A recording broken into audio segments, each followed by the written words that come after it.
C'est l'heure de l'extrême onction. Place au corbillard. C'est le moment de dire adieu à notre vieil ami, l'Empire romain d'Occident. Avant toute chose, on va commencer par faire le point du côté de l'Orient, parce que ça fait un moment qu'on l'a laissé de côté. Pour lui, tout va bien. L'empereur Léon Ier a de l'or dans les caisses à plus savoir quoi en faire. Il n'a plus besoin de verser des tributs aux Huns depuis la disparition de leur empire. C'est un peu le problème en fait. La Germanie s'est de nouveau divisée en une foule de royaumes indépendants, ce qui rend les négociations beaucoup plus difficiles. Il y a d'abord la horde des Huns qui subsiste, et qui continue de mener des raids au sud du Danube. Heureusement, le dernier fils d'Attila est tué en 469, ce qui va mettre un terme à cette menace. Mais le problème, c'est que les Alains continuent la lutte en solitaire. La Mésie ressemble aujourd'hui à un champ de ruines. Et dans le même temps, les Ostrogoths libérés des Huns ont formé un nouveau royaume en Pannonie.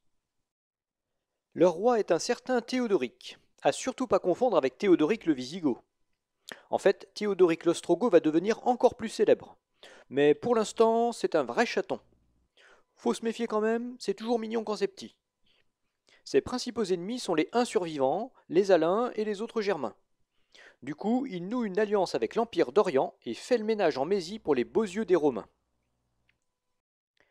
Beaucoup d'Ostrogoths se sont également réfugiés à l'intérieur de l'Empire au temps des Huns, et ils se retrouvent au plus haut poste de l'armée romaine. Les Romains craignent qu'ils ne reproduisent la même chose qu'en Occident, démembrés de l'intérieur par les Germains romanisés.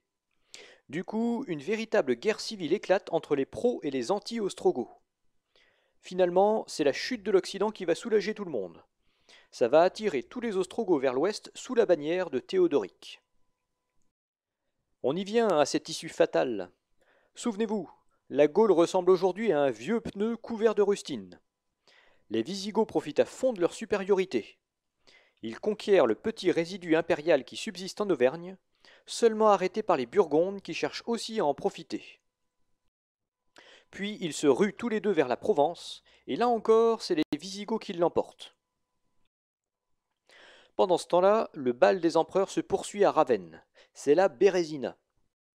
Les Germains qui se battent dans l'armée romaine sont très envieux de leurs camarades qui ont fondé des royaumes en pleine croissance. Ils décident donc de faire pareil. Menés par le Germain Odoacre, les soldats mutinés entrent dans la ville de Ravenne et déposent gentiment l'empereur Romulus Augustule de son trône. On est le 4 septembre 476, une date à marquer d'une pierre blanche.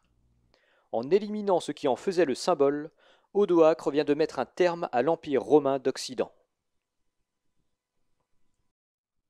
Il s'empresse de conquérir le reste de l'Italie et parvient même à récupérer la Sicile aux dépens des Vandales. L'Italie devient un royaume germanique comme un autre, et personne n'aura l'idée de rétablir l'ordre ancien. Les gens ont bien compris qu'il valait mieux un royaume tenu par des Germains virils qu'un vague empire tenu par des Romains déliquescents. Ça passe comme une lettre à la poste. L'empereur d'Orient est bien content de ne plus avoir de rival en Occident. Plus que jamais, il s'impose comme l'unique empereur de tous les Romains. Mais comme il contrôle plus Rome, on l'appellera dorénavant l'Empire byzantin. Si la chute de l'Empire d'Occident tombe dans les faits divers à cette époque, elle va être de plus en plus perçue comme un drame dans les siècles à venir. Beaucoup chercheront à reformer cet empire idéalisé. Charlemagne, Othon Ier, Napoléon, jusqu'aux dictateurs fascistes du XXe siècle. De fait, ça fait déjà un moment que l'Occident est mort. L'année 476 marque surtout un nouveau départ qui va s'incarner dans les traits d'un homme, Clovis. Bienvenue dans le Moyen Âge.